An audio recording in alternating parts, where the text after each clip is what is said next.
Nagdaos ang Alliance of Philippine Pastors for Mission Movement kasama ang Civil Military Operations Unit NCR ng isang mobile clinic at Operation Blessing sa Tondo, Manila bilang bahagi ng kanilang pagserbisyo sa komunidad sa pagsapit ng bagong taon.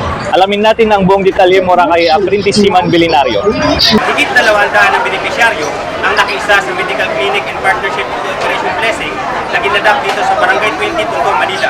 Dito lamang ika-22 ng Enero, taong kasalukuyan.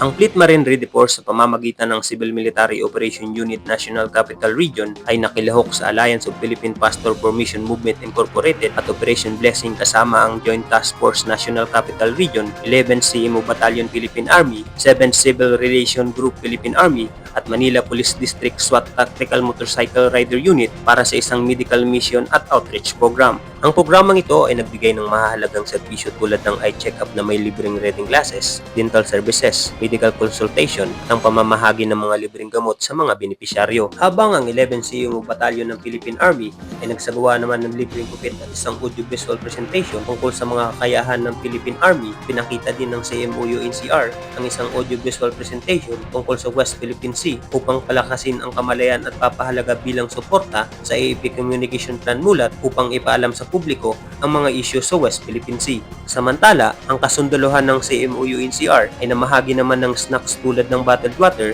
na nagmula sa Rotary Club Umandaluyong at tinapay mula sa Bread Talk Charity.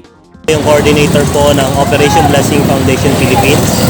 So ngayon po ay nag-conduct po tayo dito ng mobile clinic sa Barangay 20, Parola, Tondo, Manila. So ang ating pong ginawa po dito ay medical check-up, dental, bunot, cleaning, pasta, and then we give also reading glass. So and then meron din po tayong ECG at yung lab test. At syempre yung katuwang po natin dito yung Philippine Navy and Philippine Army. Nagbigay din po tayo sa mga bata ng mga loot bags and then dental kit, and then meron din silang free haircut. So thank you so much sa yung mga suporta po ninyo at God bless po. Sa pamamagitan ng programang tulad nito, pinapatibay ng CMOU NCR ang dedikasyon nito sa pagsuporta sa mga pagsisikap ng pambansang kaunlaran, pagpapahusay ng kapakanan ng komunidad at pagbuo ng pundasyon ng tiwala ng mamamayang Pilipino. Salamat, Siman Bilinario. Para sa mga ibang aktibidad naming ginaganap, maaari nyo po kaming i-follow sa Facebook page at Instagram, Civil Military Operations Unit, National Capital Region.